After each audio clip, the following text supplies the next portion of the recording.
بسم اللہ الرحمن الرحیم۔ معزز ناظرین السلام علیکم۔ ابن ابی الحدید نے ایک واقعہ نقل کیا ہے جو عظمت امیر المومنین امام علی علیہ السلام کے ساتھ ساتھ شان رسالت صلی اللہ علیہ وآلہ وسلم کا بہترین شاہکار ہے۔ معزز ناظرین، ایک روز کا واقعہ ہے کہ خلیفہ ثانی حسب معمول مسجد میں نماز پڑھانے کے لیے آئے۔ کیا دیکھا کہ محراب مسجد میں کوئی شخص سو رہا ہے۔ اس کو اٹھانے کی کوشش کی گئی، لیکن جب نزدیک آ کر دیکھا تو پتہ چلا کہ زنانہ لباس میں ملبوس، ہاتھ پاؤں پر مہندی لگی ہوئی مرد کی لاش ہے۔ اس کا گلا کٹا ہوا ہے۔ خلیفہ نے اس لاش کو مسجد کے کونے میں رکھوا دیا، لیکن سمجھ نہ آئی کس کا کیا کیا جائے۔ آخر بعد از نماز حضرت امام علی علیہ السلام سے رابطہ کیا اور عرض کیا، یا حضرت، آپ اس لاش کے متعلق کیا فرماتے ہیں؟ حضرت امام علی علیہ السلام نے ارشاد فرمایا، اس لاش کو دفن کر دو اور انتظار کرو، کچھ عرصہ بعد اسی جگہ پر ایک بچے کو پاؤ گے۔ حضرت عمر نے عرض کیا، یا علی،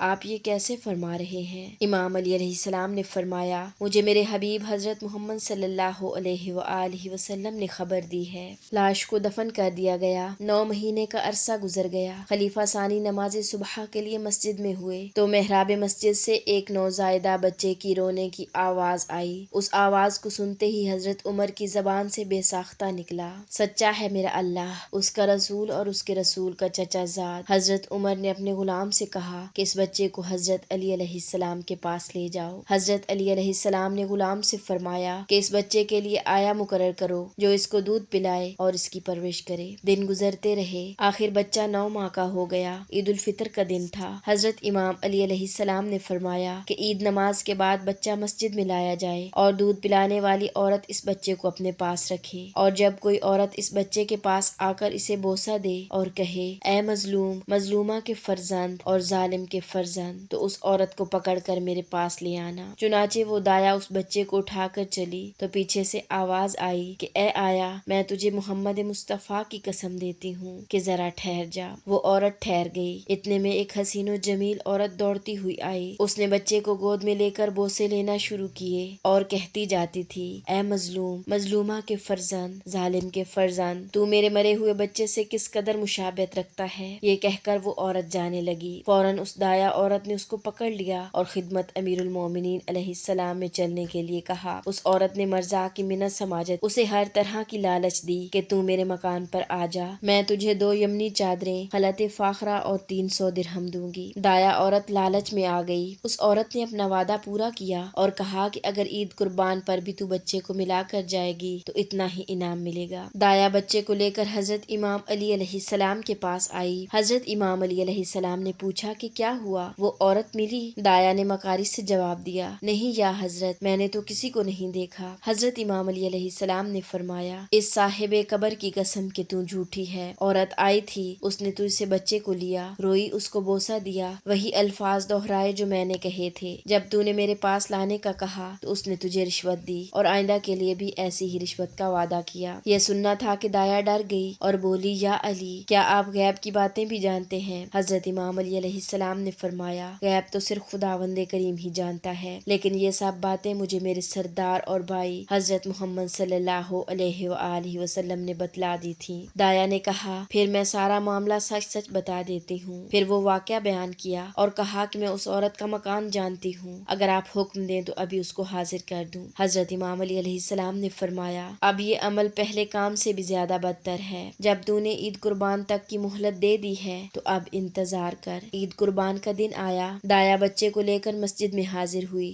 کہ وہی عورت حسب وعدہ آئی، بچے کو پیار کیا اور دایا کو مکان پر چل کر سامان دینے کا کہا۔ دایا نے کہا کہ اب ایسا نہیں ہو سکتا، حضرت علی علیہ السلام کو سب کچھ معلوم ہے، لہٰذا اب تمہیں خدمت علی میں حاضر ہونا پڑے گا۔ اس عورت کی چادر پکڑی۔ اس عورت نے سرد آہ بھر کر آسمان کی طرف دیکھا اور کہا، یا غیاث المستغیثین، اور پھر دایا کے ساتھ چل پڑی۔ جب حضرت امام علی علیہ السلام کے سامنے آئی تو آپ نے فرمایا کہ تو خود اپنا واقعہ بیان کرے گی یا میں بتاؤں؟ اس نے کہا، یا حضرت، میں خود بیان کر دیتی ہوں۔ پھر سارا واقعہ بیان کیا کہ میں ایک انصاری کی بیٹی ہوں، میرے باپ کا نام عامر بن سعد خزرجی ہے جو رسول اللہ کے ہم رکابی میں شہید ہوئے، اور میری ماں خلافت اول کے دور میں فوت ہو گئیں۔ اس طرح میں اکیلی رہ گئی اور اپنی سہیلیوں کے ساتھ کھیل کود کر بڑی ہوئی۔ ایک دن کا واقعہ ہے کہ میں دوسری لڑکیوں کے ساتھ کھیل میں مصروف تھی کہ ایک بوڑھے बूढ़ी औरत आई। उसके हाथ में तस्बीह और दूसरे हाथ में खूंडी थी। मेरे सामने आकर बोली, तुम्हारा नाम क्या है? मैंने कहा, मेरा नाम जमीला है। तुम्हारे बाप का नाम क्या है? मैंने कहा, आमिर अंसारी। उसने कहा, तुम्हारे बाप का साया तुम्हारे सर पर नहीं? मैंने जवाब दिया, नहीं।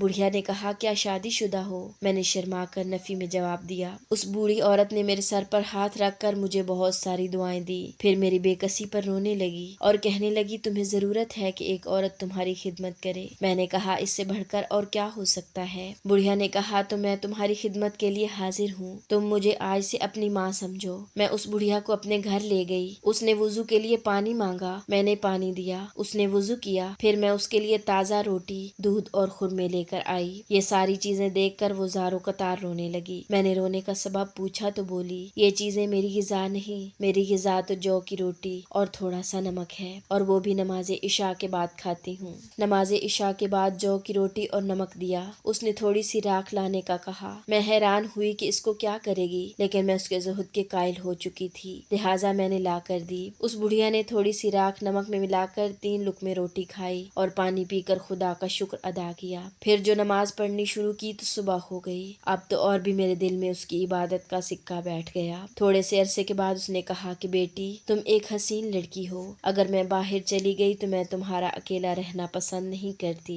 मेरी भी एक लड़की है जो मेरी तरह बड़ी पारसा है और उम्र में तुझसे बड़ी है। अगर तू कहे तो मैं उसको तेरी खिदमत के लिए यहाँ ले आऊँ। मैंने कहा, जरूर ले आइए। वो ये सुनकर चली गई, लेकिन कुछ देर के बाद वो तन्हा वापस आ गई। मैंने पूछा, वो मेरी बहन कहाँ है? बोली, वो आने पर तैयार नहीं होती। कहती है कि तुम्हारे घर में मुहाजिरीन और अंसार की लड़कियां भरी रहती हैं, मेरी इबादत में खलल होगा। मैंने जवाब दिया, मैं वादा करती हूँ कि एक लड़की को भी अंदर नहीं आने दूंगी। मुकम्मल तखलिया रहेगा ताकि वो इत्मीनान से इबादत कर सके। आप अभी जाएं और जिस तरह मुमकिन हो उसे साथ ले आएं। बुढ़िया चली गई। कुछ देर बाद वापस आई तो उसके साथ दराज कामत औरत बुर्का पहने हुए मकान में दाखिल हुई और कमरा के दरवाजा पर खड़ी हो गई। मैंने पूछा, अंदर क्यों नहीं आती? बुढ़िया बोली, ये तुम्हें देखकर खुश हो रही है। मैंने दौड़कर दरवाजा बंद कर दिया ताकि और कोई अंदर ना आ सके। वापस आकर मैं उस लड़की से लिपट गई। मैंने कहा, बहन, अब तो नकाब हटाओ ताकि मैं जियारत कर सकूं। लेकिन जिस वक्त उसने नकाब उठाया तो मैंने देखा कि वो बजाय औरत के एक लंबा दाढ़ी वाला जवान था जिसके हाथ पांव पर मेहंदी लगी हुई थी। मैंने अपने हवास कायम रखते हुए कहा कि ये क्या हरकत है? तुम्हारी खैरियत इसी में है कि अभी वापस चले जाओ, वरना खलीफा को पता चल गया तो वो तुम्हारी खाल उधेड़ देगा। ये कहकर मैं पीछे हटी ताकि उसके शर से बच सकूं। लेकिन मेरी किस्मत कि मैं उसके बाजुओं में इस तरह थी जैसे उकाब के पंजा में एक कमजोर चिड़िया। थोड़ी देर बाद मैं जमीन पर पड़ी अपनी इस्मत को रो रही थी और वो बदमस्ती से पड़ा था। मैंने देखा कि उसकी कमर में खंजर अवेजा है। मैंने फौरन खंजर निकाल कर उसके गले पर फेर दिया। उसको कत्ल करने के बाद मैंने बारगाहे खुदावंद में इस्तदा की कि पालने वाले, तू जानता है कि इस शख्स ने मुझ पर जुल्म किया, मुझे लाचार पाकर मेरी बेइज्जती की। अब तू ही मेरी पर्दा पोशी करने वाला है। इसके बाद रात को मैंने इसकी लाश किसी न किसी तरह उठाकर मस्जिद के मेहराब में डलवा दी। बाद अज़ां मुझे पता चला कि मैं इस जालिम से हामला हो चुकी हूँ। जब 9 महीने के बाद बच्चा पैदा हुआ तो मैंने चाहा कि इसको भी खत्म कर दूं, मगर फिर सोचा कि ये दूसरी गलती होगी, लिहाजा इसको भी मैंने मेहराब में डाल दिया। या अमीरुल मोमिनीन, ये है मेरा किस्सा। ये सुनकर हजरत उमर फौरन बोल उठे, मैं गवाही देता हूँ कि रसूल अल्लाह ने सच इरशाद फरमाया था कि अना मदीनतुल इल्म व अलीयुन बाबुहा। इसके बाद हजरत उमर ने कहा, ए अबुल हसन, इसका क्या फैसला होगा? इमाम अली अलैहिस्सलाम ने फरमाया कि मकतूल की कोई दीत नहीं है क्योंकि उसने जुर्म किया है, और औरत पर कोई हद नहीं क्योंकि उस पर जबर हुआ है। फिर हजरत इमाम अली अलैहिस्सलाम ने फरमाया कि ए औरत, अगर तू इस बुढ़िया को ले आती तो उसको सजा दी जाती। उसने कहा कि मुझे 3 दिन की मोहलत दे, मैं कोशिश करती हूँ, शायद वो मिल जाए। दाया ने बच्चा उस औरत के हवाले कर दिया। दूसरे दिन बुढ़िया की तलाश में निकली कि अचानक रास्ते में मुठभेड़ हो गई। बुढ़िया को पकड़कर हजरत इमाम अली अलैहिस्सलाम की खिदमत में लाई। इमाम अलैहिस्सलाम ने फरमाया, ए दुश्मन खुदा, क्या तू नहीं जानती कि मैं अली इब्न अबी तालिब हूँ और मेरे पास गंजीना इल्म रसूल सल्लल्लाहु अलैहि वसल्लम है। तेरी बातें मुझसे पोशीदा नहीं,